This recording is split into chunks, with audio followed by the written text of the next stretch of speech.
संतत्व पद त्यांना मिळालं, त्या पाठीमागे त्यांच्याजवळ असणारा कर्मयोग अतिशय महत्वाचा होता. 13 सप्टेंबर 1815 ते 1887 पर्यंत जीवन त्यांना मिळालं आणि त्यापैकी 43 वर्ष मामलेदार म्हणून त्यावेळच्या इंग्रजी शासनाच्या सत्तेच्या काळात त्यांनी नोकरी केली. पण सरकारी नोकरीचा उपयोग हा सर्वसामान्य लोकांसाठी करायचा असतो. हा एक आदर्श, संतांचा आदर्श आहे, तो त्यांच्याकडे होता. हा एक दृष्टिकोन त्यांच्याकडे होता. आणि आपल्याला माहित आहे की संत दामाजी, त्यानंतर संत तुकाराम महाराज आणि सगळ्याच संतांची जी परंपरा आहे, त्या संतांच्या परंपरेत समाजाच्या हितासाठी जे त्यांनी योगदान दिलं, विशेषतः गोरगरीब, अनाथ, लहान मुलं आणि आजारी लोकांसाठी जे योगदान दिलं आणि दुष्काळामध्ये स्वतःचं सगळं ऐश्वर्य, धन, दौलत त्यांनी गोरगरिबांसाठी वाटून टाकलीच, पण त्याचबरोबर त्यांच्याजवळ असणारा इंग्रजांच्या ताब्यातला पैसा सुद्धा त्यांनी जनतेसाठी 1,27,000 त्या काळातले रुपये लोकांसाठी खर्च केले. आजही सटाणा या ठिकाणी गेल्यानंतर आणि त्यांच्या पवित्र स्मृतीकडे पाहिल्यानंतर हा जाज्वल्य इतिहास आपल्या सगळ्यांच्या डोळ्यापुढे उभा राहतो. सप्ताहाच्या माध्यमातून वेगवेगळ्या प्रकारची विचार परंपरा, अध्यात्मातल्या वेगवेगळ्या विषयावरती चिंतन व्हावं या उद्देशातून आपला सप्ताह आणि या ठिकाणी उपस्थित असणाऱ्या लोकांच्या विचाराची उंची अतिशय मोठी असल्याचा अनुभव मला गेल्या अनेक वर्षापासून येतोय. मला माहित आहे पाठीमाग मला वाटतं या ठिकाणी माझी 3री किंवा 4थी वेळ असावी. मी अनेक वेळा या ठिकाणी आलोय आणि या ठिकाणी आपल्या सगळ्यांचा उत्साह आणि या ठिकाणचं वातावरण अद्वितीय अशा प्रकारचं आहे. सरांच्या आग्रहामुळं या ठिकाणी येण्याची संधी मला मिळते आणि त्यामुळे मी स्वतःला भाग्यवान समजतो. आजच्या होळीच्या दिवशी या सप्ताहाचा प्रारंभ आज होतोय आणि मला जो विषय दिलाय तो विषय आहे युगंधर श्रीकृष्ण. श्रीकृष्ण या विषयावरती तुम्ही बोला असं मला सांगितलं आणि आपल्या सगळ्याला माहित आहे की राम आणि कृष्ण ही अशी 2 दैवत आहेत आपली. या दैवतांचा प्रभाव संपूर्ण भारत खंडावर वेगवेगळ्या पद्धतीनं पडलेला आपल्याला दिसून येतो. राम आणि कृष्णाने या देशातल्या चराचरामध्ये प्रत्येकाच्या हृदयामध्ये स्वतःचं स्थान निर्माण केलंय.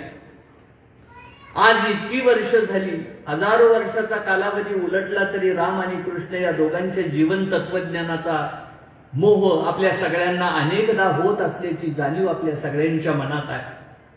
आणि नुकतंच अयोध्येला राम मंदिर झालं.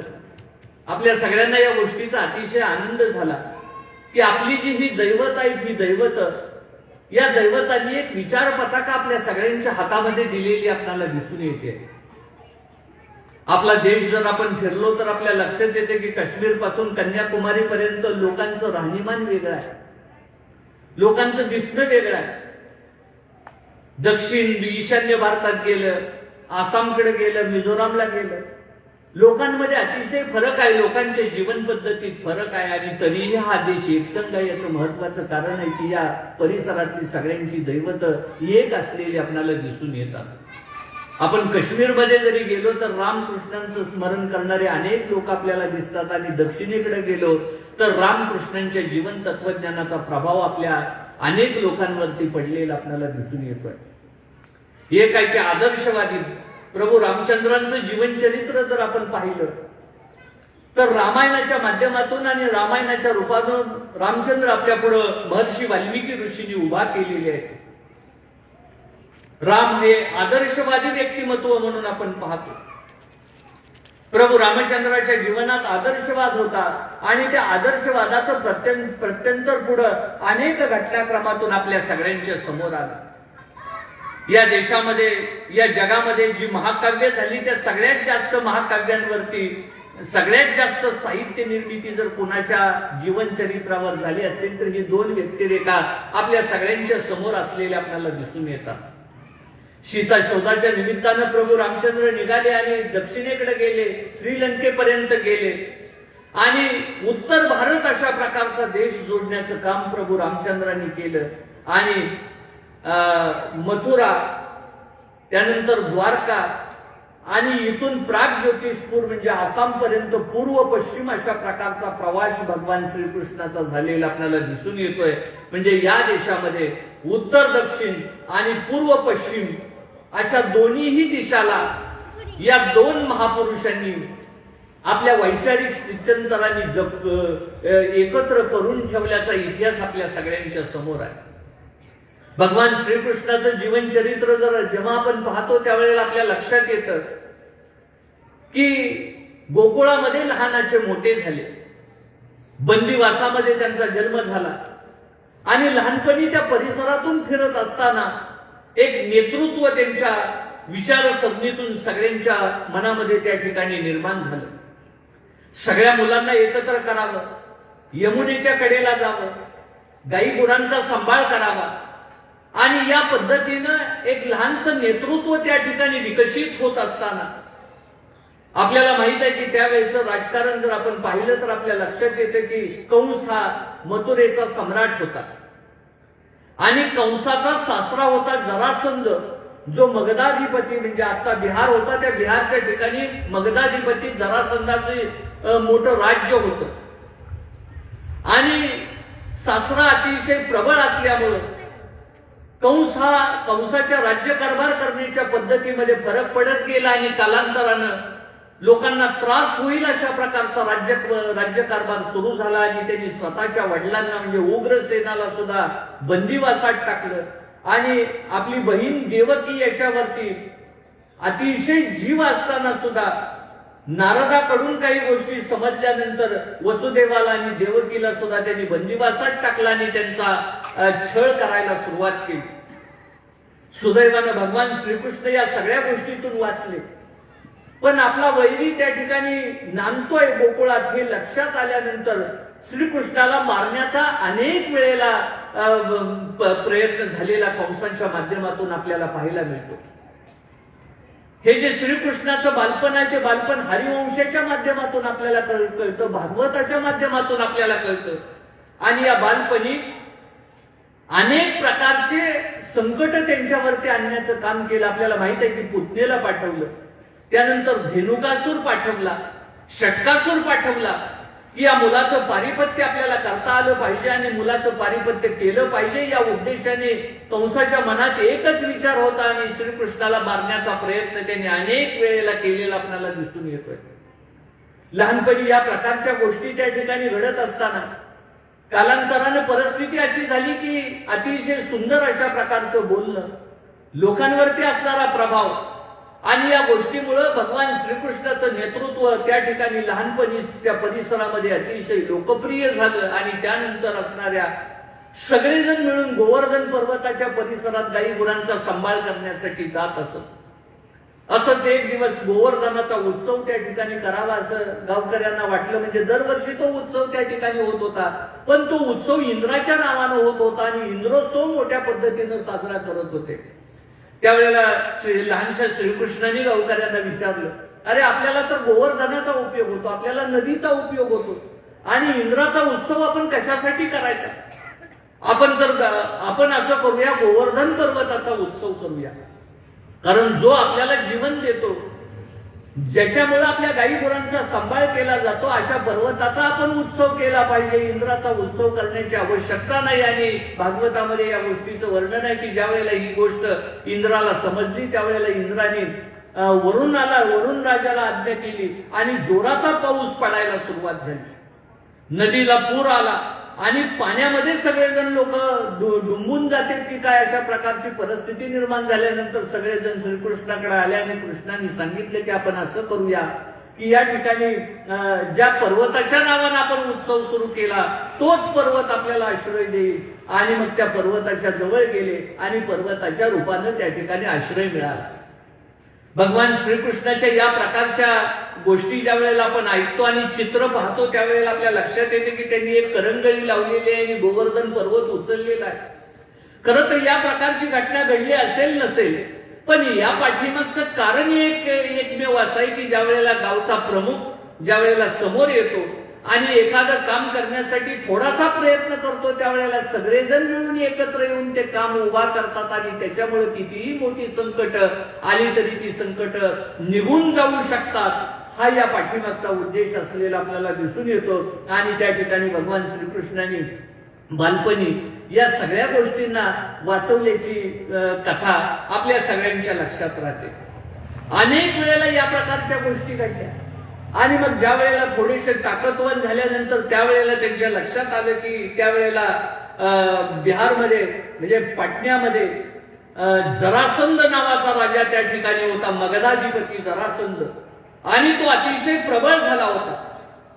त्यांनीही 85 राजपुरुषांना त्या ठिकाणी कैदेत टाकलं होतं आणि आणखी 15 राजपुरुषांना शोधण्यासाठी तो मोहिमा काढत होता. आणि त्याच्या डोक्यात असा विचार होता की 100 राजपुरुषांना एकत्र केल्यानंतर राज नरमेध यज्ञ तो करणार होता आणि त्या यज्ञामध्ये 100 राजपुरुषांचा बली देणार होता आणि स्वतःचं जे भरतखंडातलं सामर्थ्य होतं ते सामर्थ्य या पद्धतीनं तो सगळ्यांच्या समोर आणत होता.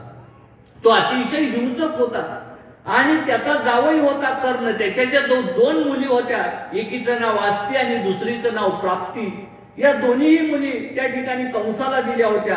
आणि आपला सासरा एवढा प्रबळ आहे आणि त्यामुळे तोही कुणाला भीत नव्हता आणि अन्यायी पद्धतीने त्याचा त्या ठिकाणी राज्यकारभार चालू असल्याचं लक्षात येत होतं. श्रीकृष्णाने लहानपणी एक निर्णय घेतला की या कंसाचं पारिपत्य प्रथम केलं पाहिजे.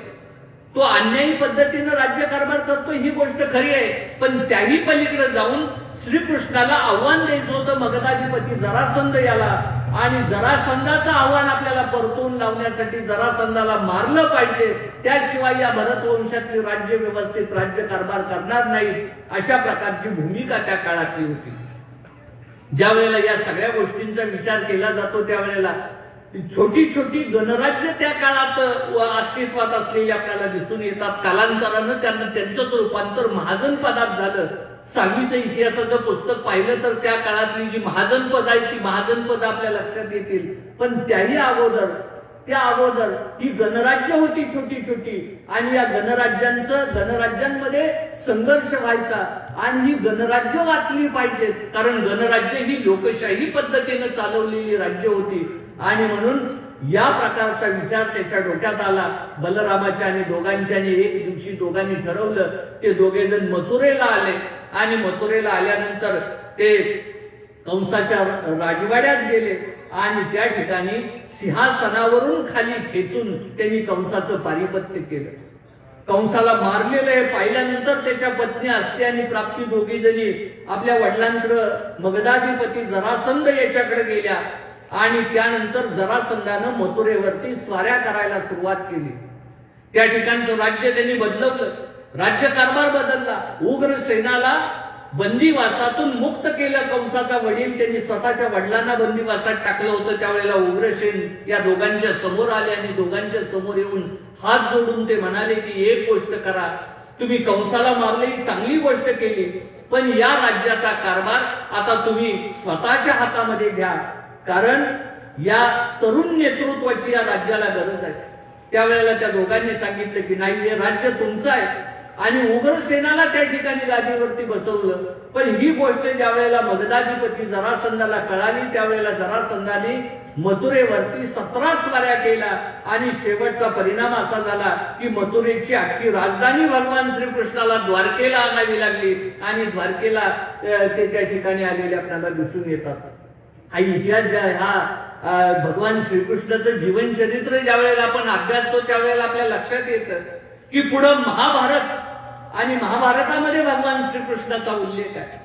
पण भगवान श्रीकृष्णाच्या जीवनातले हे बालपणीचे जे प्रसंग आहेत ते महाभारतामध्ये असलेले आपल्याला दिसून येत नाही. ज्या वेळेला आपण महाभारत वाचायला सुरुवात करतो त्यावेळेला आपल्या लक्षात येते की महाभारतामध्ये द्रौपदी स्वयंवराच्या वेळेला भगवान श्रीकृष्णाचा महाभारतामध्ये प्रवेश होतो. त्याच्या अगोदर भगवान श्रीकृष्ण नाही, आपण भाग्यवान आहोत ते यासाठी की भगवान श्रीकृष्णाची आणि आपली ओळख जी आहे ती ओळख महाभारताच्या अगोदर या विविध पुराणांच्या माध्यमातून आपल्याला येते. महाभारत हा इतिहास आहे, जयो नामती इतिहास हा असं म्हटलंय. इतिहास महाभारतातच म्हटलंय की जय नावाचा हा एक इतिहास आहे. आणि ज्या वेळेला भारताच्या पुराण ग्रंथाच्या आणि इतिहासाच्या सीमा आपण निश्चित करतो त्यावेळेला आपल्या लक्षात येतं की महाभारत काळापासून इतिहासाला सुरुवात होते. आणि भागवत असेल, हरिवंश असेल, हे पुराण आहेत. आणि पुराणातला श्रीकृष्ण ज्या वेळेला इतिहासामध्ये पदार्पण करतो त्यावेळेला श्रीकृष्णाच्या जीवनचरित्रात ही बदल झालेला आपल्याला दिसून येतो. लहानपणीचा अद्भुत पुराणातल्या भगवान श्रीकृष्णाचं जीवनचरित्र हे अद्भुत जीवनचरित्र आहे. म्हणजे लहानपणात आपण पाहिलं की काल्याच्या माध्यमातून, कीर्तनाच्या माध्यमातून श्रीकृष्णाचं जीवनचरित्र गोकुळामध्ये केलेलं आपण काल्याच्या कीर्तनाच्या माध्यमातून ऐकत असतो. हे अद्भुत अशा प्रकारचं जीवनचरित्र आहे. पण ज्या वेळेला भगवान श्रीकृष्णाचा इतिहासामध्ये प्रवेश होतो त्यावेळेला त्यांच्या जीवनचरित्रामध्ये एक वेगळ्या प्रकारचा बदल झालेला आपल्याला जाणवतो.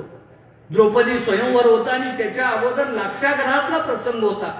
लाक्षागृहामध्ये पांडव जळून भस्मसात झालेले आहेत. अशी त्या काळातली सगळी परिस्थिती संपूर्ण देशभरामध्ये निर्माण झाली होती. आणि आता पांडव आता जिवंत नाहीत. पांडव जिवंत आहे त्याची कल्पना फक्त काही लोकांना होती आणि त्यामध्ये विदुर होता. कारण विदुराने त्या लाक्षागृहाची रचना त्यांनी स्वतः केली होती. आणि यामध्ये पांडव जळून जाणार नाही त्याची काळजी त्यांनी अगोदरच घेतली होती. आणि त्यामुळे विदुराला माहित होतं की लाक्षागृहामध्ये पांडव भस्मसात झाले नाहीत, पांडव जिवंत आहेत. यानंतर आणखी एका व्यक्तीला याची जाणीव होती, ती द्रुपद राजाला होती. कारण त्याच्या मुलीचं लग्न हे अर्जुनाशी व्हावं अशी पहिल्यापासून त्याची इच्छा होती. आणि पांडवांसारखे सामर्थ्यवान लाक्षागृहामध्ये जळून गेलेले नाहीत, ते जिवंत असले पाहिजेत. आणि ते कुठंतरी रानावनात भटकत असतील, त्यांना एकत्र येण्यासाठी त्यांनी यावं या उद्देशाने द्रौपदी स्वयंवराची त्या ठिकाणी द्रुपद राजांनी रचना केल्याचा इतिहास आपल्या सगळ्यांच्या लक्षात येतो. आणि त्यानंतर आणखी एका व्यक्तीला पांडव जिवंत असल्याची खात्री होती आणि ते होते भगवान श्रीकृष्ण. ज्या वेळेला स्वयंवराचा प्रसंग येतो, महाभारतामध्ये या गोष्टीचं वर्णन आहे की स्वयंवराचा प्रसंग येतो त्यावेळेला द्रुपदाने अतिशय कठीण अशा प्रकारचा वर त्या ठिकाणी ठेवलेला होता. आणि तो धनुष्याची जी किमिया आहे ती किमिया फक्त अर्जुनच करू शकेल याची त्याला मनापासून खात्री होती. आणि त्यामुळं ज्या वेळेला द्रौपदीचं स्वयंवर सुरू होतं त्यावेळेला भगवान श्रीकृष्ण समोर येऊन बसले, सोबत बलराम होते आणि पलीकडच्या बाजूला विप्रवेशामध्ये बसलेले पांडव त्या ठिकाणी असलेले आपल्याला दिसून येतात. त्यावेळेला भगवान श्रीकृष्णाने बलरामाला बोलावलं, जवळ घेतलं आणि सांगितलं की ते समोर बसलेत ना, त्याच्यामध्ये तो सगळ्यात मोठा दिसतोय ना तो भीमसेन आहे, त्याच्या जवळ दिसतोय तो युधिष्ठिर आहे, नकुल आहे, सहदेव आहे, अर्जुन आहे. आणि विप्रवेशामध्ये असलेले हे सगळे पांडव त्या ठिकाणी बरोबर त्यांनी ओळखले. आणि थोड्याच वेळात ज्या वेळेला स्वयंवराला सुरुवात झाली त्यावेळेला एकाही राजाला न जमलेली किमिया या विप्रवेशातल्या अर्जुनाने त्या ठिकाणी करून दाखवली. आणि त्यानंतर द्रौपदीचा विवाह समारंभ त्या ठिकाणी संपन्न झाल्याची गोष्ट आपल्या सगळ्यांच्या लक्षात येत असेल. आणि मग त्या ठिकाणी जमलेले सगळे राजे रजवडे होते, त्यांच्या डोक्यात असा विचार सुरू झाला की आपण सगळे क्षत्रिय महापुरुष या ठिकाणी उपलब्ध असताना, उपस्थित असताना एका विप्रवेशातल्या तरुणाने हा पण जिंकावा आणि द्रौपदीचं स्वयंवर पूर्ण करावं, ही गोष्ट त्यांना पटली नाही. आणि पांडवांच्या विरोधामध्ये युद्ध करायला ते ज्या वेळेला तयार झाले त्यावेळेला भगवान श्रीकृष्ण सगळ्यांच्या समोर गेले आणि त्यांनी सांगितलं की पण ठरलेला होता तो पण यांनी जिंकलाय आणि त्यामुळं यांच्या विरोधात युद्ध करण्याची आवश्यकता नाही. आणि मग अशा पद्धतीनं ते पांडव कुंतीकडे गेले आणि त्यांच्या बरोबर भगवान श्रीकृष्ण आणि बलराम ही गेले आणि कुंतीचा आणि श्रीकृष्णाचा त्या ठिकाणी परिचय झाल्याची गोष्ट आपल्या सगळ्यांच्या लक्षात येते. आणि त्यावेळेला श्रीकृष्णाने कुंतीच्या पायावरती डोकं टेकवलं आणि असा उल्लेख त्या ठिकाणी केला. आणि महाभारतामध्ये शेवटपर्यंत पांडवांच्या बरोबर भगवान श्रीकृष्ण राहिल्याचा उल्लेख आपल्या सगळ्यांना माहीत आहे की शेवटपर्यंत महाभारताचं युद्ध झालं आणि युद्धामध्ये पांडवांची अतिशय प्रामाणिकपणे पाठराखण कुणी केली. एवढंच नव्हे तर या महाभारताच्या युद्धामध्ये पांडवांना जो विजय मिळाला, या विजय सुरुवातीला लाक्षागृहाच्या प्रसंगाला भगवान श्रीकृष्ण नव्हते आणि द्रौपदीची विटंबना ज्या वेळेला दरबारात झाली आणि कपट द्यूताचा प्रयोग ज्या वेळेला झाला त्यावेळेलाही भगवान श्रीकृष्ण त्या ठिकाणी उपस्थित नव्हते. त्यांना नंतर ही गोष्ट समजली त्यावेळेला ते शाल्वांशी लढण्यात गुंतले होते. पण ही गोष्ट ज्या वेळेला समजली त्यावेळेला त्यांनी ते असे म्हणाले की मी जर असतो तर हे कपट द्यूतच होऊ दिलं नसतं, मी या ठिकाणी खंबीर अशा प्रकारची भूमिका घेतली असती. भगवान श्रीकृष्ण नेहमी पांडवांच्या बरोबर राहिले. याचं महत्वाचं कारण असं होतं की पांडवांची बाजू ही सत्याची होती आणि त्याही पलीकडे जाऊन ज्या वेळेला या सगळ्या गोष्टीचा विचार करतो त्यावेळेला याच्या पाठीमागे एक तात्विक बैठक असलेली आपल्याला दिसून येते. या भारताच्या प्राचीन इतिहासामध्ये दोन परंपरा अतिशय स्नेहानं प्रेमानं किंवा अभ्यासाच्या मार्गातून सांगितल्या जातात. एक होती भार्गव परंपरा आणि दुसरी होती नारायणीय परंपरा. भार्गव परंपरा भृगु ऋषीपासून सुरू झालेली आणि नारायणीय परंपरा होती ती महाविष्णू पासून सुरू झालेली. अशा या दोन परंपरा होत्या आणि या दोन परंपरामध्ये नेहमी संघर्ष चालत असल्याचा इतिहास आपल्याला माहित आहे. या दोन परंपरातली एक होती स्थितीवादी परंपरा भार्गव परंपरा आणि दुसरी परंपरा होती ती गतिवादी परंपरा होती. म्हणजे धर्मशास्त्रातले काही नियम कालानुरूप बदलले गेले पाहिजेत अशा प्रकारचा विश्वास असणारी नारायणीय परंपरा होती. आणि हा जो संघर्ष होता हा या परंपरातला संघर्ष असलेला आपल्याला दिसून येतोय. कौरव हे भार्गव परंपरेतले होते आणि पांडव हे नारायणीय परंपरेतले होते. मला आपल्याला सांगू दे की भगवान ज्या वेळेला प्रभू रामचंद्राचा कालखंड होता असं सांगितलं जातं की प्रभू रामचंद्राच्या कालखंडानंतर 35 पिढ्यांनी महाभारताचा म्हणजे भगवान श्रीकृष्णाचा कालखंड आला. मध्यंतरी 35 पिढ्याचं अंतर होतं. प्रभू रामचंद्राच्या काळामध्ये प्रभू रामचंद्र आदर्शवादी होते. आपण पाहतो त्यांना की एक बाणी, एक पत्नी, एक वचनी अशा प्रकारे त्यांचं जीवन चरित्र होतं. आणि भगवान श्रीकृष्णाच्या 35 पिढ्यानंतर काही वैचारिक बदल यामध्ये होत गेले आणि यातले सगळ्यात महत्वाचे बदल होते ते समाज व्यवस्थेमध्ये बदलत गेले. समाज व्यवस्था ही नेहमी बदलत असते आणि त्यामध्ये आदर्शवादाचं रूपांतर व्यवहारवादात झालेलं आपल्याला दिसून येतं. भगवान श्रीकृष्ण हे व्यवहारवादी होते आणि त्यांच्या जीवनातले अनेक प्रसंग व्यवहाराच्या माध्यमातून त्यांनी पूर्ण केलेले आपल्याला दिसून येतात. आणि हा बदल आहे, हा बदल या पद्धतीने घडत होता.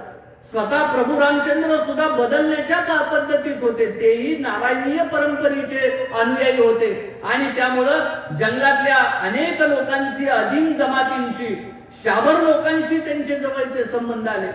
अनेक लोकांशी त्यांचे संबंध आले की धर्म ही जी गोष्ट आहे ही गोष्ट कालानुरूप बदलत गेली पाहिजे आणि जास्तीत जास्त लोकांचा समन्वय या गोष्टीमध्ये जर होत असेल तर त्याचा आपण सन्मान केला पाहिजे असं वाटणाऱ्यांमध्ये प्रभू रामचंद्र होते. आणि प्रभू रामचंद्रांच्या काळात सुद्धा भार्गव परंपरेला या सगळ्या गोष्टी पटत नसल्यामुळं त्याही ठिकाणी भगवान शंकराच्या धनुष्याचा विषय काढल्यानंतर परशुरामाचा आणि प्रभू रामचंद्राचं त्याही ठिकाणी युद्ध झाल्याची गोष्ट आपल्याला माहित आहे. परशुराम पुन्हा द्रोणाचार्य आणि द्रोणाचार्याच्या माध्यमातून कौरवापर्यंत भार्गव परंपरा आली होती आणि इकडं नारायणीय परंपरा. स्वतः भगवान श्रीकृष्ण सुद्धा या पद्धतीने बदलण्याचा प्रयत्न करत होते. याचं कारण असं की भगवान श्रीकृष्णाच्या ज्या 8 राण्या होत्या त्या राण्यांमध्ये एका राणीचं नाव होतं जांबुवती आणि भीमाची जी एक पत्नी होती ही हिडिंबा नावाची पत्नी ही आदिम जमातीतील असलेली आपल्याला दिसून येते. आणि या सगळ्यांना एकत्र करून, या सगळ्या जमातींना एकत्र करून या देशातली राजसत्ता आणि या देशातली समाजसत्ता प्रबळ करावी अशा प्रकारचा राजकीय विचारही या ठिकाणी असलेला आपल्याला दिसून येतो. मला आपल्याला सांगू द्या की ज्या वेळेला हे ग्रंथ आपण वाचतो किंवा हे ग्रंथ चालतो त्यावेळेला त्या काळातल्या राजकीय सत्तांचा सुद्धा अनेक वेळेला वेगवेगळ्या पद्धतीने आपल्या सगळ्यांच्या समोर उल्लेख आल्याची गोष्ट आपल्या सगळ्यांच्या लक्षात येते. आणि मग अशा पद्धतीने या सगळ्या गोष्टी चालू होत्या. आणि मग शेवटी ज्या वेळेला शिष्टाई झाली आणि शिष्टाई झाल्यानंतर महाभारताच्या युद्धाच्या बाबतीतले काही प्रश्न निर्माण झाले. 12 वर्षाचा वनवास आणि 1 वर्षाच्या अज्ञातवासात पांडवांना पाठवण्यात आलं आणि कौरव त्या ठिकाणी सत्ताधीश झाले. दुर्योधनाच्या हातामध्ये सगळी राजसूत्र आली आणि पांडवांना वनवासात जावं लागलं. पांडवांनी त्यावेळेला मागणी केली की एखादं गाव तरी आम्हाला राहण्यासाठी जगण्यासाठी द्या. त्यावेळेला दुर्योधन म्हणाला की एक गावच सोडा, तुम्ही जर भीक म्हणून मागणार असाल तर सगळं राज्य तुमच्या ताब्यात देतो, पण हक्क म्हणून जर मागणार असाल तर सुईच्या टोकावर बसेल एवढी सुद्धा जागा मी तुम्हाला द्यायला तयार नाही. आणि अशा पद्धतीनं युद्ध होणार आहे याची गोष्ट सगळ्यांच्या लक्षात आली. आणि मग शिष्टाई झाल्यानंतर, शिष्टाई असफल झाल्यानंतर भगवान श्रीकृष्ण कर्णाच्या जवळ गेले. आपल्याला माहित आहे की कर्ण हा अंग देशाचा राजा, दुर्योधनाने त्याला राजपद दिलं होतं, अतिशय मोठी सत्ता त्याच्या बरोबर होती आणि दोघांची दोस्ती अतिशय जवळची असलेली आपल्याला दिसून येते. भगवान श्रीकृष्णांनी कर्णाला बोलवलं आणि कर्णाला स्वतःच्या रथामध्ये बसवलं आणि गावाच्या नगरीच्या बाहेर गेल्यानंतर त्याने कर्णाला त्याचं जीवनाचं रहस्य सांगितलं की तू नेमका कोण आहेस. आणि त्यावेळेला कर्णाला माहीत झालं की आपली आई ही कुंती आहे आणि सगळे पांडव आपले बंधू आहेत. भगवान श्रीकृष्णानं सांगितलं की उद्या जर सत्ता आलीच पांडवांच्या हातात तर ज्येष्ठ पुत्र म्हणून तू राजगादीवरती बसशील. आणि आयुष्यभर अर्जुनाचा तू दुस्वास केला, अर्जुन तुझ्या मदतीला आल्याशिवाय तुझ्या बरोबर येईल आणि त्यामुळं तू पांडवांच्या पक्षामध्ये सामील हो, तू कौरवांच्या बाजूला जाऊ नको. कर्णाने काही काळ विचार केला, काही क्षण विचार केला आणि पुन्हा तो श्रीकृष्णाला म्हणाला की एक गोष्ट सांगतो, मी ज्या वेळेला काहीच नव्हतो त्यावेळेला मला एका राज्याचा आणि एका देशाचा सम्राट माझ्या मित्राने केलं. मला माहित आहे की दुर्योधनाची बाजू चुकीची आहे, परंतु मैत्री मला जपावी लागेल. मी शेवटपर्यंत दुर्योधनाच्या बरोबर राहील, मी कधीही तुमच्या बरोबर येणार नाही किंवा पांडवांच्या बरोबर येणार नाही. आणि मग अशा पद्धतीनं युद्धाला सुरुवात झाली. आणि आपल्याला माहित आहे की महाभारताचं जे युद्ध आहे हे युद्ध आपल्या देशाच्या अनेक वाङ्मयी प्रकारांनी वेगवेगळ्या दृष्टीनं अभ्यासलेलं आपल्याला दिसून येत आहे. या युद्धामध्ये 10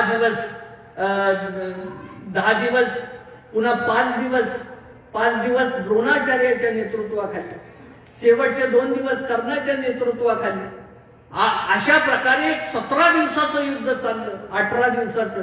आणि याच्यामध्ये 11 औक्षयिणी सैन्य हे कौरवांच्या बाजूला होते आणि 7 औक्षयिणी सैन्य हे पांडवांच्या बाजूला होते. मला आपल्याला सांगू दे की भारतातली सगळी घराणी, जवळजवळ सगळी घराणी या ना त्या कारणानं कौरवांच्या बरोबर असलेली आपल्याला दिसून येतात. कौरवांची शक्ती मोठी होती, कौरवांची ताकद मोठी होती, त्यांच्याकडे शस्त्रशक्ती होती, त्यांच्याकडे द्रव्य शक्ती होती कौरवांकडे. आणि याही पलीकडे जाऊन ज्या वेळेला महाभारताच्या युद्धाचा आपण विचार करतो त्यावेळेला आपल्या लक्षात येते की त्यावेळची ज्ञानशक्ती सुद्धा या दोघांकडे असलेली आपल्याला दिसून येते. त्यावेळचे द्रोणाचार्य असतील, त्यावेळचे कृपाचार्य असतील, त्यावेळचे विदुर असतील, हे सगळेजण कौरवांच्या बाजूने होते आणि पांडवांकडे 7 औक्षयिणी सैन्य आणि होते फक्त एकटे भगवान श्रीकृष्ण. आणि या पद्धतीनं युद्धाला सुरुवात झाली. आपल्याला माहित आहे की युद्धाचा जो पहिला प्रसंग आहे, पहिल्या दिवशीचा प्रसंग आहे, त्यावेळेला अर्जुनाचा रथ ज्या वेळेला समोर आणला आणि ज्यांच्याशी आपल्याला लढायचं आहे ही लढाईची समोरची सगळी लोक पाहिल्यानंतर त्यांच्या मनामध्ये ममत्व जागा झालं आणि त्यांच्या लक्षात आलं. बऱ्याच वेळेला अशा प्रकारची परिस्थिती सगळ्यांच्या आयुष्यात होते. ज्या वेळेला महत्वाचा एखादा विषय असेल त्यावेळेला काही क्षणासाठी आपली सगळ्यांची निर्णय क्षमता थंडावते अशा प्रकारचा अनुभव आपण अनेक वेळेला घेतलेला आहे. आणि मानसशास्त्रातला हा एक अतिशय प्रसिद्ध सिद्धांत असल्याची गोष्ट आपल्या सगळ्यांच्या लक्षात येते की परीक्षेला गेल्यानंतर बऱ्याच वेळेला एवढं दडपण आपल्या मनामध्ये असतं की काही क्षण आपण जो अभ्यास केलेला आहे आणि कोणत्या विषयाचा अभ्यास केलेला आहे या सगळ्या गोष्टी आपण विसरून जातो. आणि मग आपल्या पुढं नेमका प्रश्न निर्माण होतो की आता काय करायचं. आणि म्हणून आपल्याला सगळेजण सांगतात की परीक्षेला निघालेला आहे, चिंता करू नको, जास्त चिंतनही करू नको, मोकळ्या मनानं जा, डोळे मिटून बस आणि पेपर लिहायला सुरुवात कर, म्हणजे तुला सगळ्या गोष्टी येतील. तशा प्रकारची परिस्थिती निर्माण झाल्यानंतर, मोह निर्माण झाल्यानंतर मोहाचं निराकरण करण्यासाठी 700 श्लोकाची गीता त्या ठिकाणी भगवान श्रीकृष्णाने अर्जुनाला सांगितल्याची गोष्ट आपल्या सगळ्यांना माहित आहे. आणि मग पुढे युद्धाचा एक एक दिवस जात होता आणि वेगवेगळ्या दिवशी वेगवेगळ्या प्रकारचे प्रसंग येत होते आणि या प्रत्येक प्रसंगामध्ये पांडवांच्या बाजूने अतिशय खंबीरपणे ते उभा राहिल्याची गोष्ट आपल्या सगळ्यांच्या लक्षात येते. एक प्रसंग असा होता की अश्वत्थाम्यानं शल्य पर्वामध्ये अश्वत्थाम्यानं ब्रह्मास्त्र टाकलं आणि मग त्यावेळेला सगळी पृथ्वी हलायला लागल्याचा उल्लेख महाभारतामध्ये. महर्षी व्यास तिथं उपस्थित झाले आणि महर्षी व्यासाने सांगितलं की चुकीच्या अस्त्राचा प्रयोग तू केलेला आहे अश्वत्थाम्याला, तू तुझं अस्त्र परत घे. त्यावेळेला अश्वत्थाम्यानं सांगितलं की मला अस्त्र टाकायची किमिया मला माहित होती, कसं टाकायचं हे मला माहित होतं, पण अस्त्र परत घेण्याच्या बाबतीतली गोष्ट मला माहित नाही आणि त्यामुळे हे अस्त्र मी माघारी घेऊ शकत नाही. आणि मग श्रीकृष्णाने अर्जुनाला सांगितलं, अर्जुनाने त्या अस्त्रावरती प्रत्यअस्त्र टाकलं आणि ब्रह्मास्त्राचा सगळा जो विनाश होत होता तो विनाश थांबवला. आणि मग ही सगळी गोष्ट घडल्यानंतर अश्वत्थामा अर्जुनाच्या समोर आले आणि अर्जुनाला म्हणाला की एक गोष्ट तुम्हाला सांगतो की माझं अस्त्र तुम्ही विफल केले असं तुम्ही समजू नका. जो अभिमन्यूच्या पत्नीच्या पोटात असणारा जो गर्भ आहे तो गर्भ, त्या गर्भावरती या अस्त्राचा प्रभाव झालेला आहे आणि तो गर्भ जळून भस्मसात झालेला आहे. उत्तरेच्या गर्भातला जो पोटातला गर्भ आहे तो जळून भस्मसात झालेला आहे. आणि हे ऐकल्यानंतर त्या ठिकाणी सगळ्यांचा विलाप झाला, कारण अभिमन्यूचा मृत्यू झाला होता आणि उत्तरेचा गर्भ हाच पुढच्या कुलातला एकमेव असा गर्भ होता की ज्याच्यामुळं पांडवांची सगळी पुढची संतती विस्तारित होणार होती. पण या प्रकारची गोष्ट घडल्यानंतर सगळ्यांनी विलाप करायला सुरुवात झाली. त्यावेळेला सगळेजण उत्तरेच्या जवळ आले आणि भगवान श्रीकृष्ण पुढे गेले आणि उत्तरेच्या जवळ जाऊन ते म्हणाले की एक गोष्ट तुला सांगतो, तू रडू नकोस. मी माझ्या आयुष्यामध्ये कधीही खोटं बोललो नसेल आणि कधीही रणांगणातून पळून गेलो नसेल तर उत्तरेच्या पोटातला गर्भ जिवंत होईल. आणि इतिहास या गोष्टीला साक्षीला आहे की उत्तरेच्या पोटातल्या गर्भामध्ये चलनवलन सुरू झालं आणि भगवान श्रीकृष्णाचं जीवनचरित्र ज्या वेळेला आपण अभ्यासतो त्यावेळेला आपल्या लक्षात येतं की खोटं बोललो नसेल असं ते या ठिकाणी म्हणाले. पण या प्रकारच्या गोष्टी ज्या वेळेला आपण विचारात घेतो आणि खुद्द महाभारतातल्या अनेक ठिकाणच्या साक्षी आपण पाहतो काढतो त्यावेळेला आपल्या लक्षात येतं की स्वतः खोटं बोलले पण दुसऱ्यांना सुद्धा अनेक वेळेला खोटं बोलायला भगवान श्रीकृष्णांनी भाग पाडल्याच्या अनेक गोष्टी खुद्द महाभारतामध्येच अनेक ठिकाणी आपल्याला दिसून येतात. या प्रकारच्या गोष्टी घडल्या. मला आपल्याला सांगू दे की ज्या वेळेला द्रोणाचार्य द्रोण पर्वातला 5वा दिवस म्हणजे युद्धातला 15वा दिवस होता आणि त्या दिवशी द्रोणाचार्य कसल्याही परिस्थितीमध्ये आता मारले गेले पाहिजेत, त्याशिवाय युद्धाचं पारडं बदलणार नाही अशा प्रकारची भूमिका निर्माण झाल्यानंतर त्यावेळेला अश्वत्थामा मेला अशा प्रकारची हून उठवण्यात आली. ही गोष्ट ज्या वेळेला द्रोणाचार्यांच्या कानावरती गेली त्यावेळेला आपल्या स्वतःच्या पुत्र वियोगाचं दुःख त्यांना एवढं झालं. पण खरं खोटं कुठं करायचं? मग खरं खोटं धर्मराजाकडे, कारण धर्मराजा कधीही खोटं बोलणार नाही. आणि सगळेजण युधिष्ठिराकडे गेले आणि युधिष्ठिराला विचारलं की ही गोष्ट खरी आहे का माझा मुलगा मेल्याची?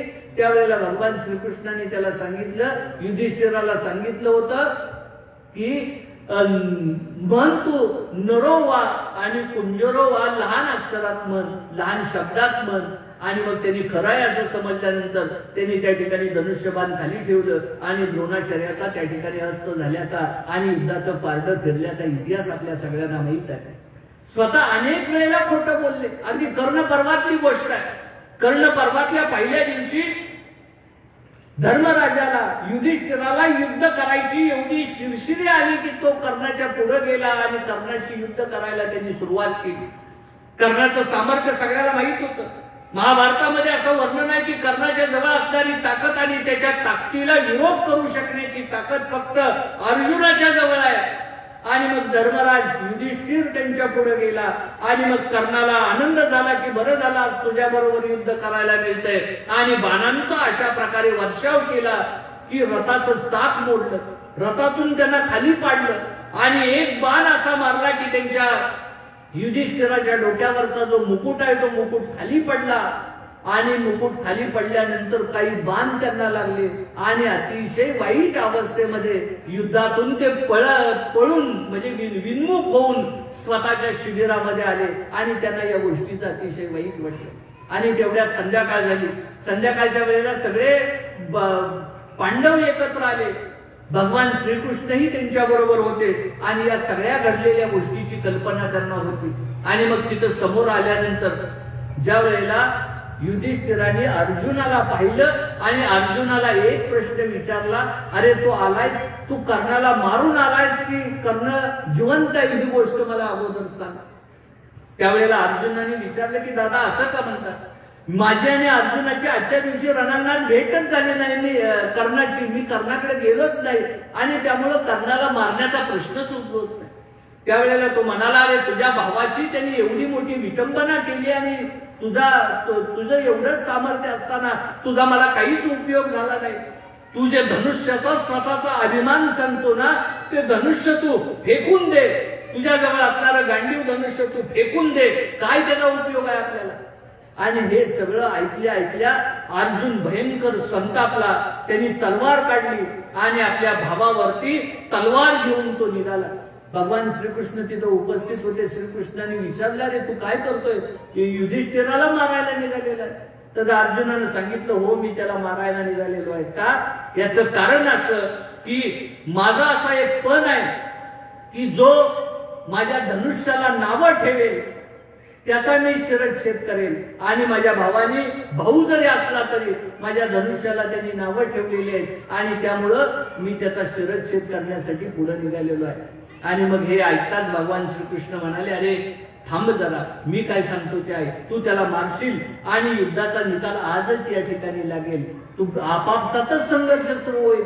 त्यापेक्षा धर्मशास्त्रामध्ये या गोष्टीवरती काय उपाय सांगितलेला आहे, हा उपाय मी तुला सांगतो, तो उपाय तू लक्षात घे. त्यांनी विचारलं काय, तर सांगितलं की तू त्याच्याविषयी वाईट बोल, म्हणजे त्याची हत्या केल्यासारखी होईल. आणि मग अर्जुनाला हा उपाय पटला आणि अर्जुनाने बोलायला सुरुवात केली की अरे तुझ्यामुळं कपटयुद्ध झालं, तुझ्या धोरणामुळं आमच्या सगळ्या भावंडांच्या नशिबी वनवास आला. तू प्रत्येक वेळेला पाठीमागं भूमिका घेतली, तू प्रत्येक वेळेला नमतं घेतलं आणि आमच्या सगळ्या पांडवांच्या वरती तुझ्यामुळं अरिष्ट आलं. अनेक वेळच्या युद्धामध्ये तुझी भूमिका चुकली आणि त्याच्या ज्या चुका होत्या त्या चुका दाखवायला सुरुवात केली. आणि थोडा वेळ 5-10 मिनिटं तो बोलला असेल, पुन्हा अर्जुनाने तलवार काढली आणि स्वतःच्या कपाळावरती त्यांनी नेऊन टेकवली. या प्रकारची गोष्ट घडल्यानंतर श्रीकृष्ण समोर आले आणि श्रीकृष्णाने विचारलं की आता काय झालं बाबा. तर त्यांनी सांगितलं की माझा दुसरा एक पण आहे आणि तो पण मी आता पूर्ण करणार आहे. त्यावेळेला श्रीकृष्णाने विचारलं कोणता पण आहे, तर त्यांनी सांगितलं की माझा असा पण आहे की जो माझ्या दादाला वेडं वाकडं बोलेल त्याचा मी शिरच्छेद करणार आहे, आणि त्यामुळं मीच बोललो आहे आणि त्यामुळे मी आता तलवारीनं माझी स्वतःची आत्महत्या करून घेणार आहे. भगवान श्रीकृष्ण म्हणाले, या कुंतीपुत्राच्या नशिबी काही राज्य दिसत नाही. सारखा यांच्यातला स्वतःतला या पणाचा आणि एकमेकाच्या शापाचा संघर्ष सारखा पुढे येतोय. आणि मग भगवान श्रीकृष्ण म्हणाले की याच्यावरती एक धर्मशास्त्रामध्ये उपाय आहे. स्वतःची आत्महत्या करण्यापेक्षा तू स्वतःचं कौतुक कर, आणि मग कौतुक करणं म्हणजे आत्महत्या केल्यासारखं आहे. आणि मग त्यांनी बोलायला सुरुवात केली की निवात कवचाचा पराजय केला, माझ्या तलवारीचं सामर्थ्य एवढं मोठं आहे, माझ्या धनुष्याचं सामर्थ्य एवढं मोठं आहे, माझं नाव ऐकताच रणांगणामध्ये मोठमोठे योद्धे सुद्धा स्वतःचं शस्त्र खाली ठेवतात, एवढा ताकदवान आहे. आणि मग स्वतःशी बोलायला लागल्यानंतर भगवान श्रीकृष्ण त्याच्या समोर गेले आणि म्हणाले की बस झालं, एकदा आत्महत्या केल्यासारख्या गोष्टी तो आता बोलून गेला, आता जास्त बोलू नकोस. अनेक वेळेला स्वतःच नाही तर अनेकांना सुद्धा खोटं बोलायला भगवान श्रीकृष्णांनी त्या ठिकाणी भाग पाडल्याची गोष्ट आपल्या सगळ्यांच्या लक्षात येते. आणि तरीही या जीवन चरित्रातला हा जो प्रसंग आहे, या प्रसंगाचा उलगडा आपण कसा करावा. अगदी रणांगणातून कधी पळून गेलो नसेल असा शब्द प्रयोग त्यांनी वापरला. आणि भगवान श्रीकृष्णाची जी अनेक नावं आहेत त्या अनेक नावामध्ये रणछोड दास नावाचं एक त्यांचं नाव असलेलं आपल्याला दिसून येत आहे की रणांगणामधून पळून जाण्याचा विक्रम त्यांनी अनेक वेळा केलेला आपल्याला दिसून येतोय. ज्या वेळेला मगधाधिपती जरासंधाची 15वी स्वारी होती आणि त्यांनी आपला सेनापती कालयवन नावाचा सेनापती त्या मथुरेवरती पाठवला. आता मथुरा राज्यामध्ये तो घुसणार तेवढ्यात भगवान श्रीकृष्ण त्या नगरीच्या सीमेवरती गेले आणि कालयवनाच्या समोर जाऊन त्या ठिकाणी उभा राहिले. प्रचंड अशा प्रकारचा सेना सागर घेऊन कालयवन त्या ठिकाणी रथामध्ये बसलेला होता आणि भगवान श्रीकृष्ण खाली होते आणि त्यांनी कालयवनाला सांगितलं की अरे एवढी मोठी सेना आणण्याची काही आवश्यकता नाही, मीच तुला द्वंद्व युद्धाचं आव्हान देतो, आपण दोघ जण द्वंद्व युद्ध करूया. या द्वंद्व युद्धामध्ये जर तुझा पराभव झाला, माझा पराभव झाला, ते सगळं राज्य मी तुझ्या ताब्यात द्यायला तयार आहे. आणि मग एवढा छोटासा अतिशय साधा असणारा आणि कालयवन असा धिप्पाड होता, त्याला हे आव्हान ऐकताच तो समोर आला आणि रथातून खाली उतरला आणि श्रीकृष्णाच्या अंगावरती धावून जायला लागला. तेवढ्याच श्रीकृष्णाने तिथून पळायला सुरुवात केली, खूप पळायला सुरुवात केली. पुढे भगवान श्रीकृष्णाने पाठीमागं कालयवन. आणि मग थोड्याच अंतरावरती गिरिव्रज नावाचा पर्वत होता आणि त्या पर्वतामध्ये असणाऱ्या एका गुहेमध्ये मुचकुंद नावाचे ऋषी त्या ठिकाणी विश्रांती घेत होते. त्या मुचकुंद ऋषीचा इतिहास असा होता की देव दानवांच्या युद्धामध्ये देवांना सहकार्य केल्यामुळं, मोठं सहकार्य केल्यामुळं विजय झाल्यानंतर त्या मुचकुंद ऋषींनी देवांना विचारलं. देवांनी विचारलं की आता तुला काय वर हवाय, तर त्यांनी सांगितलं की मी खूप कंटाळलो आहे आणि त्यामुळे मला विश्रांतीची गरज आहे. आणि मग देवांनी त्याला सांगितलं की या गिरिव्रज पर्वतामध्ये असणाऱ्या या गुहेमध्ये जाऊन तू विश्रांती घे आणि एक गोष्ट, जो तुला विश्रांतीतून जागा करेल त्याच्या शरीराचा स्फोट होईल आणि तो जाग्यावरती जळून भस्मसात होईल, अशा प्रकारचा वर त्याला दिला आणि तो त्या ठिकाणी विश्रांती घेत बसलेला होता. आणि या सगळ्या गोष्टी भगवान श्रीकृष्णाला माहित होत्या. श्रीकृष्ण आतमध्ये गेले. आतमध्ये गेल्यानंतर स्वतःच्या अंगावरची शाल त्यांनी काढली आणि त्या मुचकुंद ऋषीच्या अंगावरती अंतरली आणि स्वतः बाजूला जाऊन बसले. कालयवन आला. कालयवनाने त्या गुहेमध्ये प्रवेश केला आणि आपल्याला द्वंद्व युद्धाचं आव्हान देणारा या ठिकाणी येऊन खुशाल झोपलेला आहे हे पाहताच त्याच्या तळपायाच्या मस्तकाला गेले आणि त्यांनी जोरात लत्ता प्रहार केला आणि त्याच्याबरोबर मुचकुंद ऋषी जागे झाले आणि त्यांनी पाहताच कालयवन भस्मसात झाला. आणि त्यानंतर त्या ठिकाणी मथुरेच्या श्रीकृष्णाच्या सेनेचा विजय झाल्याचा इतिहास आपल्या सगळ्यांना माहित आहे. या प्रकारच्या गोष्टी म्हणजे रणांगणातून पळून गेला नाही आणि याही पलीकडे कहर झाला. पुढे 17व्या स्वारीच्या वेळेस मथुरेतल्या सगळ्या लोकांना त्यांनी एकत्र केलं आणि सांगितलं की आता जरासंधापासून आपल्या राज्याचं नुकसान थोपवणं अतिशय अवघड आहे. त्यापेक्षा असं करा, संपूर्ण राजधानी तिथून उचलली आणि सगळेजण द्वारकेला आले आणि द्वारकेला नवीन द्वीपावरती राजधानी त्या ठिकाणी निर्माण केली आणि या प्रकारे लोकांसहित ते पळून आल्याची गोष्ट आपल्या सगळ्याला माहित आहे. आणि त्यानंतर एके दिवशी भगवान श्रीकृष्ण आणि बलराम मगधाधिपती जरासंधाच्या राजवाड्यात गेले. त्यांनी विचारलं तर या दोघांनी सांगितलं की आम्ही दिवसा आमचं मौन व्रत आहे, आम्ही संध्याकाळी बोलतो. आणि मग संध्याकाळी त्याच्या समोर गेले आणि त्यांनी विचारलं की का तुम्ही आलेला, तर त्यांनी सांगितलं आमचं एक छोटंसं काम आहे. काय काम आहे?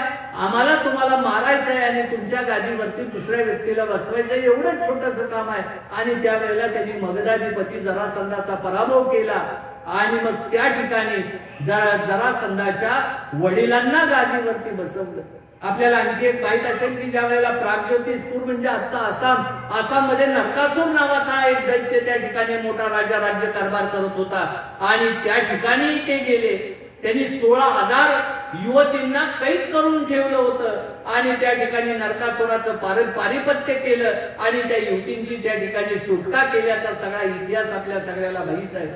आणि मग भगवान श्रीकृष्णाच्या जीवन चरित्रातल्या या सगळ्या गोष्टी ज्या वेळेला आपण पाहतो त्यावेळेला या लहान मोठ्या घटनातून एक जिवंत आणि अतिशय स्वाभिमानपूर्वक असा एक आदर्श इतिहास आपल्या सगळ्यांच्या समोर उभा राहतो आणि हा इतिहास महाभारतभर व्यापून राहिलेला आपल्याला दिसून येतोय. महाभारताचं युद्ध झालं, भीष्म पर्व संपलं पहिल्या 10 दिवसाचं, द्रोण पर्व संपलं पुढच्या 5 दिवसाचं, त्यानंतर कर्ण पर्व पुढच्या 2 दिवसाचं संपलं, कर्णही गेला आणि त्यानंतर शल्य पर्वामध्ये शल्याचा राज्याभिषेक झाला आणि त्या ठिकाणी शल्याच्या नेतृत्वाखाली 1 दिवसाचं युद्ध त्या ठिकाणी जिंकल्याची गोष्ट आपल्या सगळ्याला माहित आहे. आणि मग हे सगळं महाभारताचं युद्ध संपलं. महाभारताचं युद्ध संपलं तरी पांडवांना आनंद उत्सव साजरा करता येईना किंवा युद्धामधला उत्सव साजरा करता येईना. याचं कारण असं होतं की दुर्योधन अद्याप जिवंत होता. दुर्योधन जिवंत होता. दुर्योधनाला मारल्याखेरीज युद्धाचा इतिहास लागणार नव्हता आणि मग सगळ्यांनी दुर्योधनाची शोधाशोध करायला सुरुवात केली. दुर्योधन काही सापडेना आणि मग एका व्यक्तीनं भीमाला येऊन सांगितलं की दुर्योधन कुठं लपलेला आहे. त्या ठिकाणी असणाऱ्या समंत पंचक नावाच्या एका सरोवरामध्ये तो जाऊन त्या ठिकाणी दुर्योधन लपून बसला होता. या सगळ्या पांडवांना ही गोष्ट समजल्यानंतर सगळे पांडव त्या ठिकाणी गेले आणि धर्मराजांनी कडेला उभा राहून मोठमोठ्यांनी गर्जना करून त्या दुर्योधनाला दूषण द्यायला सुरुवात केली आणि युद्ध आमच्यावरती लादलं. एवढं मोठं युद्ध लादलं, सगळ्या वंशाचा संहार केला. संहार तुझ्यामुळं झाला आणि आता खुशाल या ठिकाणी पाण्यामध्ये येऊन लपून बसलाय. राजपुरुष असताना सुद्धा या प्रकारे भ्याड पद्धतीनं तू लपून बसतोय, तुला योग्य वाटतंय का? आणि मग हे सगळं बोलणं ऐकल्यानंतर ज्या वेळेला युधिष्ठिराचे हे शब्द त्याच्या कानावरती पडले त्यावेळेला एखादा उसळी यावी, पाण्याची लाट यावी, त्या पद्धतीनं तो उसळून त्या सरोवरातून बाहेर आला आणि त्यांनी विचारलं की मी या ठिकाणी लपून बसलेलो आहे असं तुम्हाला कोणी सांगितलं? 18 दिवसाचं युद्ध खेळल्यामुळं मला कंटाळा आलाय आणि जलस्तंभन योगाच्या मदतीने मी या ठिकाणी विश्रांती घेत बसलो होतो आणि तुम्ही राज्यावरती बसलेला असताना हे मी पाहत बसेल असं तुम्हाला वाटतंय का? मला माझ्या जीविताची पर्वा नाही, मी लपून बसलेलो नव्हतो. हे ऐकताच युधिष्ठिर पुन्हा पुढे आला आणि युधिष्ठिर म्हणाला की तू लपून बसलेला नाही ना, मग एक गोष्ट कर, युद्धाचा निकाल लागेना, कारण तुझा पराभव अजून झाला नाही. तुझ्या सैन्याचा पराभव झाला पण तुझा पराभव झाला नाही आणि तुझा पराभव करण्यासाठी आमच्या 5ही भावंडांपैकी कुणाशीही तू गदायुद्ध कर आणि मग या युद्धामध्ये जर तू जिंकलास तर सगळं राज्य तुला देतो.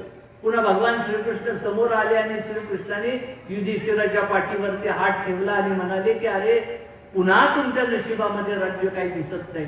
कारण दुर्योधन हा गदायुद्धात अतिशय निपुण होता. त्यांनी जर त्यांनी जर सहदेवाची मागणी केली असती तर या दोघांचा पराभव त्यांनी केव्हाच करून टाकला असता. पण दुर्योधनाचं वय भीमसेनाशी होतं आणि मग त्यांनी तो समोर आला आणि म्हणाला की मी गदायुद्धाचं आव्हान भीमाला देतो आणि दोघं जणी समंत पंचक नावाच्या त्या जवळच असणाऱ्या रणभूमीवरती युद्ध करायला गेले आणि दोघांचं द्वंद्व युद्ध सुरू झालं. कारण आता 18 दिवसाच्या महायुद्धाचा निकाल या प्रसंगाच्या माध्यमातून त्या ठिकाणी लागणार होता. दोघांचं युद्ध सुरू झालं. दोघंही गदायुद्धामध्ये अतिशय निपुण असलेले आपल्याला दिसून येतात. दोघांच्याही हातामध्ये तेवढीच ताकद होती आणि मग काही क्षण युद्ध झाल्यानंतर भीमाच्या लक्षात आलं की आपल्यापेक्षाही दुर्योधन ताकदवान आहे आणि 18 दिवसाच्या युद्धामध्ये तो क्रूर बनलेला आहे आणि त्यामुळे अतिशय जीवापासून तो लढतोय आणि आता आपल्याला या युद्धामध्ये, या गदा युद्धामध्ये आपल्याला विजय मिळणं अशक्य आहे.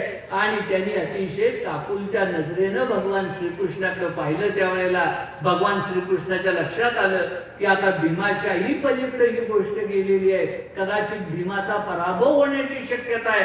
आणि मग भगवान श्रीकृष्णाने मांडीवरती स्वतःच्या हात ठेवला आणि पाठीमागं द्रौपदीची विटंबना झाली होती त्यावेळेला मांडीवरती प्रहार फोडून मांडीतून रक्त काढेल अशा प्रकारचं जे प्रतिज्ञा घेतली होती भीमसेनानं, या प्रतिज्ञेची आठवण त्या भीमाला या ठिकाणी श्रीकृष्णाने करून दिली. वास्तविक पाहता गदायुद्धाचा नियम असा आहे की गदायुद्धामध्ये पायावरती अजिबात प्रहार करायचा नसतो. पण या वेळेला ही गोष्ट सांगितल्यानंतर असा गदा उचलला आणि मारायला लागला, त्यावेळेला भीमाने एक प्रहार केला आणि तो प्रहार बरोबर दुर्योधनाच्या मांडीवरती बसला आणि मांडी फुटली, दुर्योधन खाली कोसळला आणि त्यानंतर दुसरा प्रहार त्याच्या छातीवरती केला आणि छातीवरती प्रहार केल्यानंतर आता तो गलितगात राहून खाली पडला. भीमाला एवढा त्याचा राग आला होता की भीमानं गदा खाली ठेवली आणि खाली पडलेल्या दुर्योधनाच्या जवळ गेला आणि त्याच्या डोक्यावरचा राजमुकुट स्वतःच्या पायाला असा भिरकावून लावला. हे सगळं पाहिल्यानंतर भगवान श्रीकृष्ण पुढे आले आणि ते युधिष्ठिराला म्हणाले की युधिष्ठिरा, अरे भीमसेनाने या ठिकाणी केलेले जे कृत्य आहे ते कृत्य अतिशय चुकीचं आहे. या प्रकारचं कृत्य त्यांनी करायला नको होतं, कारण राजपुरुषांनी युद्धामध्ये सुद्धा युद्धाचे काही नियम पाळावे लागतात. त्यावेळेला श्रीकृष्णाचं हे बोलणं ऐकतात अतिशय मानभावीपणे दुर्योधन पाठीमागा हात टेकून उभा राहिला आणि त्यांनी भगवान श्रीकृष्णाकडे हात केला आणि तो म्हणाला, ए मथुरेतल्या गवळ्याच्या पोरा. श्रीकृष्णाचा उल्लेख त्यांनी या पद्धतीने केला. अरे अनेक वेळेला पांडवांनी अधर्माचा उपयोग केला, त्यावेळेला तू काही बोलला नाही आणि आज माझ्या मस्तकाला त्यांनी लत्तेचा प्रहार केला. त्याचं तुला इतकं वाईट वाटायचं काही कारण आहे? तुझं हे नाटकीपण मला चांगल्या पद्धतीनं माहीत आहे. आणि आपल्या मित्रासाठी हे सगळं बोलणं त्याने ऐकलं.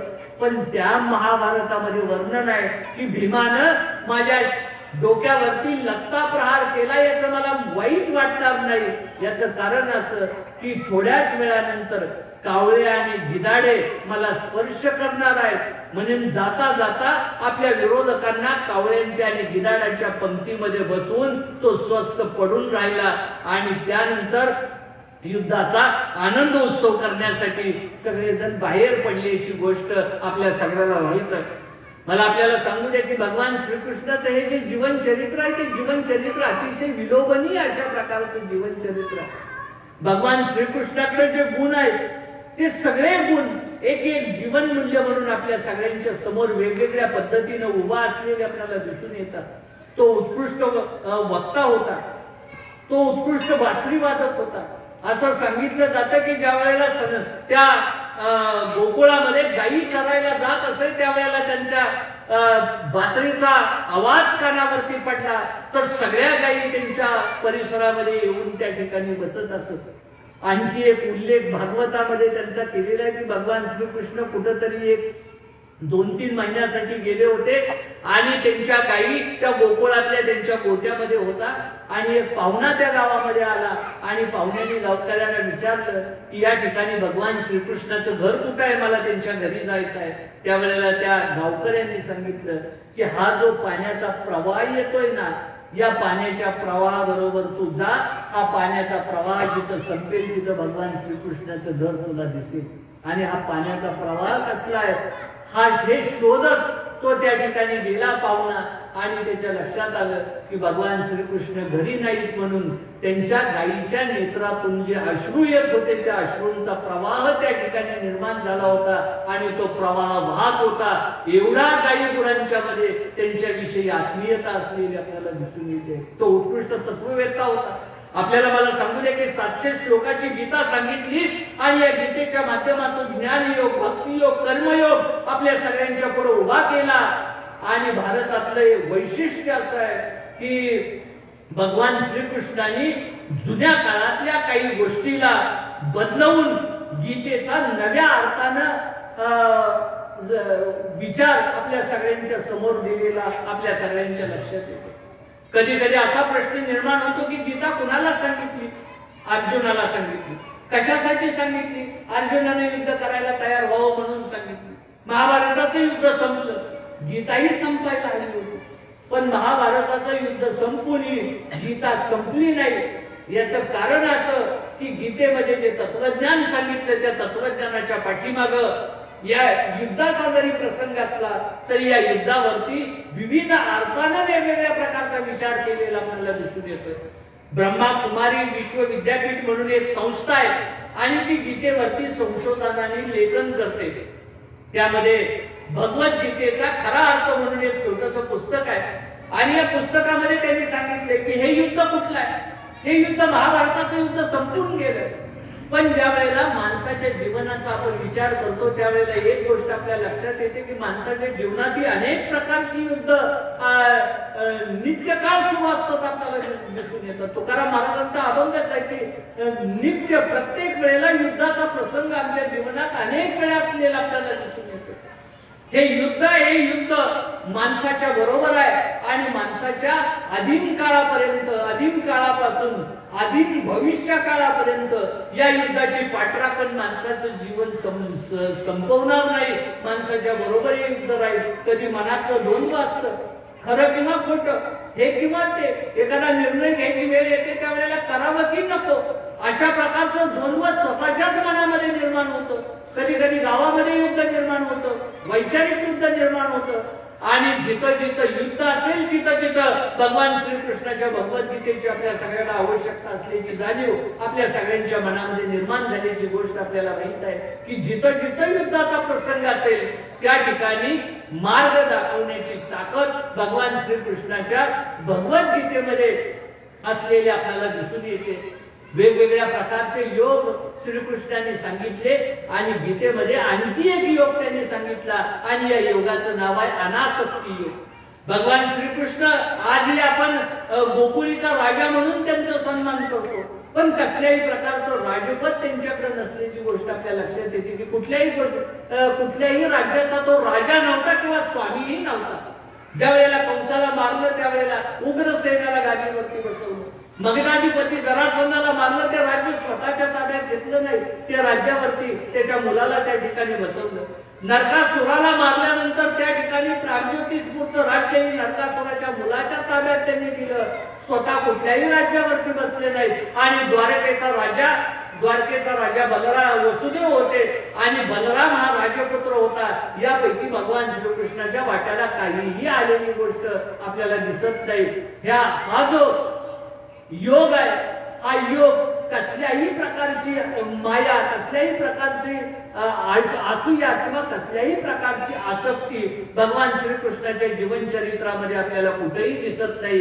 आणि म्हणून तो उत्कृष्ट संगीतकार होता, उत्कृष्ट निवेदक होता, उत्कृष्ट लढवय्या होता. या चित्र आपल्या सगळ्याला माहिती आहे. आणि ज्या वेळेला सगळेजण एकत्र बसत असत त्यावेळेला त्या नदीच्या तीरावरती गोपाळकाला होत असे. तो गोपाळकाला असं सांगितलं जातं की गोपाळकालाची फक्त आकाशातले देव सुद्धा त्या नदीमध्ये माशाचं रूप घेऊन येत असत की यांच्या हाताचा एखादा कण उष्टा हात धुताना आपल्या मुखामध्ये जावा, अशा प्रकारची भूमिका होती. सगळ्या जाती धर्माच्या सगळ्या मुलांना एकत्र करून त्या ठिकाणी ते गोपाळकाला करत असत. आणि त्यानंतर महाभारतामध्ये वेगवेगळ्या प्रकारची रूप भगवान श्रीकृष्णाची आपल्याला पाहायला मिळते. तो उत्कृष्ट भाऊ होता, तो उत्कृष्ट मुलगा होता, तो उत्कृष्ट नातेवाईक होता, उत्कृष्ट मित्र होता. मानवी जीवनामध्ये आवश्यक असणारी नात्यांची जी गुंफण आहे त्या प्रत्येक गुंफणीमध्ये भगवान श्रीकृष्णाच्या जीवनचरित्राचा विचार आणि त्यांनी पुरवलेल्या मूल्यांचा विचार आपल्या सगळ्यांच्या समोर येत असलेला आपल्याला दिसून येतोय. आणि मग श्रीकृष्णाचं जीवनचरित्र हे वेगवेगळ्या पद्धतीने आपल्या सगळ्यांच्या समोर येत आहे. काही गोष्टीच्या बाबतीत श्रीकृष्णाचं जीवनचरित्र अभ्यासताना अभ्यासकांना काही प्रश्न पडतात आणि त्यामध्ये त्या ठिकाणी गोकुळांमध्ये असणारा जो वेगवेगळ्या त्या ठिकाणी असणारे जे भागवताच्या दशम स्कंदामध्ये रासक्रीडेचं भगवान श्रीकृष्णाच्या वर्णन केलेलं आहे. आणि एवढंच नाही तर राधाकृष्णाची स्वतंत्रपणे अनेक ठिकाणी मंदिरं असलेली आपल्याला दिसून येतात. आपले संत गुलाबराव महाराजांनी या भक्तीला आणि भक्ती संप्रदायामध्ये राधाकृष्ण भक्तीचा एक स्वतंत्र अशा प्रकारचा संप्रदाय आपल्या देशामध्ये असलेला आपल्याला दिसून येतो. पण मला आपल्याला सांगू द्या की राधा ही इसवी सनाच्या 10व्या शतकात राधेचा उदय झाला. राधा ही महाभारतात नाही, राधा ही भागवतात नाही. श्रीकृष्णाच्या मूळ जीवनचरित्रामध्ये कुठेही राधेचा उल्लेख असलेला आपल्याला दिसून येत नाही. आणि ज्या वेळेला या सगळ्या गोष्टी आपण पाहतो त्यांच्या पत्नीचा उल्लेख करतानाही आपण उल्लेख केला जातो की 16 सहस्र स्त्रिया नरकासुराच्या तावडीतून त्यांनी मुक्त केल्या आणि ज्या वेळेला त्या स्त्रियांना स्वीकारायला समाज पुढे येत नव्हता त्यावेळेला त्या स्त्रियांना मोठं सन्मानाचं स्थान मिळवून दिलं आणि त्याही पलीकडे जाऊन ज्या वेळेला या गोष्टीचा विचार करायचा जातो त्यावेळेला श्रीकृष्ण उपनिषद आहे आणि या उपनिषदामध्ये एक वाक्य आहे की ऋचांचा उल्लेख जो आहे वेदातल्या ऋचांचा उल्लेख, या ऋचांचा उल्लेख म्हणजे ऋग्वेद असेल, यजुर्वेद असेल आणि त्यावेळची जी उपनिषद असतील या उपनिषदातल्या ऋचांची एकूण संख्या 16,100 आणि वरती 8 असलेली आपल्याला दिसून येते. म्हणजे या सगळ्या बाबींचा ज्या वेळेला आपण उलगडा करतो त्यावेळेला अशा प्रकारचं जीवनचरित्र भगवान श्रीकृष्णाचं आपल्या सगळ्यांच्या समोर अतिशय उदात्त स्वरूपामध्ये आपल्या सगळ्यांच्या समोर येत असलेलं आपल्याला दिसून येत आहे. त्यांनी स्त्रियांचा सन्मान केला. एवढंच नाही तर एका स्त्रीच्या विटंबनेची किंमत 40 लाख लोकांच्या सहारानं केलेली आपल्याला दिसून येते. महाभारताच्या युद्धामध्ये 40 लाख लोकांचा सहार झाला आणि त्यांनी द्रौपदीच्या विटंबनेचा बदला या पद्धतीने घेतला. अशा प्रकारचा इतिहास आपल्या सगळ्यांच्या समोर येतोय. आणि म्हणून भगवान श्रीकृष्णाचं महाभारतातलं जे जीवनचरित्र आहे ते जीवनचरित्र अशा पद्धतीचं आहे आणि पांडवांच्या पाठीशी शेवटपर्यंत राहिला. ज्या वेळेला महाभारताचं युद्ध संपलं आणि युद्ध संपल्यानंतर सगळेजण ज्या वेळेला एकत्र आले त्यावेळेला सगळ्यांच्या डोक्यात असा विचार आला की धृतराष्ट्राला आपण भेटायला जाऊया, कारण धृतराष्ट्राची भेट घेतली पाहिजे. आणि मग धृतराष्ट्राच्या जवळ सगळेजण गेल्यानंतर धृतराष्ट्र श्रीकृष्णाच्या आयुष्यातला एक नाट्यमय प्रसंग या ठिकाणी घडला. श्रीकृष्णाला धृतराष्ट्राची ताकद माहीत होती आणि आपण जर त्याच्या समोर गेलो, भीम जर त्याच्या समोर गेला तर भीमाला त्रास होण्याची शक्यता हे त्याने अगोदर ओळखलं होतं आणि समोर गेल्यानंतर त्याने मोठमोठ्याने रडायला सुरुवात केली. आणि मग त्या ठिकाणी तो पुढे आला आणि त्याने भीमाला कवेत घेतलं आणि कवेत घेतल्यानंतर मारायचा प्रयत्न करू लागला. पण लोहाचा पुतळा त्या ठिकाणी भगवान श्रीकृष्णाने अगोदरच उभा केला होता, तो लोहाचा पुतळा फुटला आणि मग अशा पद्धतीनं भीमसेनालाही त्या ठिकाणी युद्ध संपल्यानंतर त्यांनी वाचवलं. आणि गांधारीच्या समोर गेल्यानंतर गांधारीनं पाहिलं यांना की सगळेजण आलेले आहेत आणि गांधारीनंच रडायला सुरुवात केली. आणि गांधारी श्रीकृष्णाला म्हणाली की बाकीच्यांचं जाऊ दे, माझ्या कुळामध्ये युद्ध झालं, युद्धामध्ये माझ्या मुलांचा सहार झाला, माझ्या 100 मुलांचा सहार झाला आणि याचं सगळ्यात मोठं दुःख मला आहे. या सगळ्या दुःखाचं कारण जर कोण असेल तर तू आहेस. मग श्रीकृष्ण म्हणाला की आत्या माझा दोष काय आहे? तर त्यावेळेला त्याने सांगितलं की ती म्हणाली की तू जर मनावरती घेतलं असतं तर युद्ध थांबवू शकला असतास, तू मनावरती घेतलं नाहीस आणि त्यामुळे युद्ध झालं आणि युद्ध झाल्यामुळं माझ्या 100 मुलांचा या ठिकाणी सहार झाला आणि स्वतःच्या वंशाचा क्षय पाहण्याची वेळ माझ्यावरती आली. आणि म्हणून या ठिकाणी मी तुला शाप देते की आजपासून 35 वर्षांनी तुझ्याही मुलाचा सहार तुला पाहावा लागेल. आणि अशा प्रकारचा शाप भगवान श्रीकृष्णाला ज्या वेळेला दिला त्यावेळेला भगवान श्रीकृष्णाला अतिशय वाईट वाटलं आणि त्यांनी विचार केला की माझा काहीही दोष नाही. पण त्याही पाठीमागं त्यानंतर तो गांधारीला म्हणाला की आत्या तू जो शाप दिलाय या शापामध्ये आणखी एक वर दडलेला आहे आणि तो वर असा आहे की तुझ्या मुलांनी 12 वर्ष या ठिकाणी राज्यकारभार केला. माझा मित्र युधिष्ठिर 35 वर्ष गादीवरती बसल्याचं पाहण्याचं भाग्य मला मिळेल.